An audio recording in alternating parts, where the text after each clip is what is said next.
kabataan ngayon, sigaw nila bahala na. Sundin ang puso mo kahit saan ka mapunta. Akala nila tama basta sila'y masaya, pero di nila alam may kapalit itong sumpa. Ang sabi nga ng madami, sundin ang iyong sarili sa mga bagay na masaya at kawili-wili, na di mo na alam kung anong tama at mali. Ang importante sa'yo ikaw ang nasunod at pumuli. May babala sa Ecclesiastes, mababasa sa 11:9. Magalak ka sa kabataan mo, puso mo'y sundin palagi. Pasayahin ka ng iyong puso sa mga kaarawan ng iyong kabataan. Ngunit wag mong kalimutan na dadalhin ka ni Ama sa kahatulan. Puro follow your heart, yan ang bagong panawagan. Kaya kahit mali, pilit pinagtatanggol ang kamalian. Ginawang tama ang mali sa sariling kaisipan, pero sa huli harap tayong lahat sa matuwid na hukuman. Magalak ka sa kabataan mo, pero tandaan mo na may hatol sa dulo. Lahat ng lihim at pagnanasa ay ihahayag din sa harap ni Ama. Walang matatagag ang damdamin. Susundin mo ba puso mong mandaraya? Susunod ka sa liwanag na bigay ng may likha. Piliin mo ngayon ang katotohanan at tamang daan. Pagdilganin ko pa man, hatulan, papunta sa kapahamakan.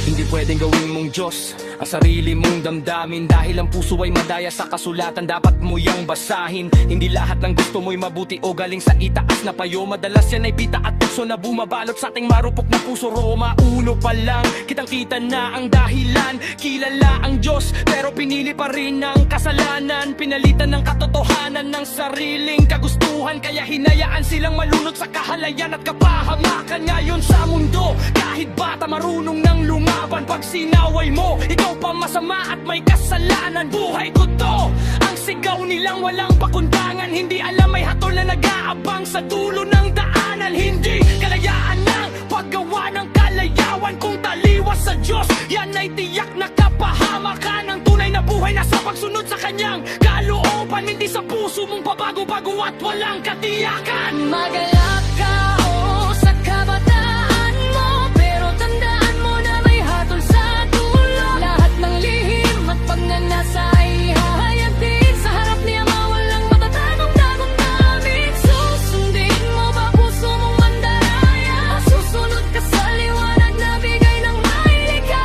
Piliin mo ngayon ang katotohanan at tamang daan. Pabubuka pa man, hatulan, papunta sa kapahamakan.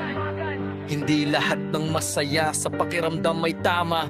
Maraming kasiyahan ay panandalian, kapahamakan ng kaluluwa. Hindi porke gusto mo, yun na ang dapat susundin. Pag mali ang landas, ikaw di naman ang sisingilin. Tama naman din na sundin nyo ang gusto ng inyong puso. Ngunit siguraduhin mapapabuti ka para di mapasubo. Magbasa ng Biblia, makakatutas ka ng karunungan ng mga tama at mali. Mas madali mong matututunan ang mga bata. Amin naman din kayong nauunawaan. Mga gusto nyo, pangarap nyo, pati mga kalayawan ng kabataan. Dumaan din kami sa inyong dinadaanan. Kaya nalalaman namin na kamalian dahil sa karanasan inyong pakatandaan. Bayot pagalit ng mga magulang, huwag yung baliwalain na mabubuting payo ng kaibigan. Magbigay ka lang sa mga kuya at pati matatanda. Sa maluwag nyo pagsunod at sa langit na ang bahala.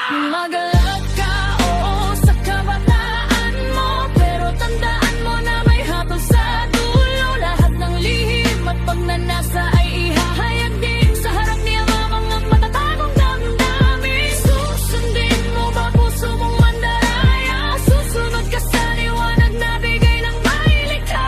Piliin mo ngayon ang katotohanan at tamang daan. Pabubuka pa man, hatulan, papunta sa kapahamakan. Hindi lahat ng saya ay kaligtasan. Minsan yan ang daan papuntang kapahamakan. Mag-isip ka bago mo sundin ang laman. Diyos ang hahatol sa bawat nilakaran mong daan. Magalak ka sa kabataan mo, pero tandaan mo na may hatol sa dulo. Lahat ng lihim at pagnanasa ay ihahayag din sa harap ni Ama. Walang matatagong damdamin.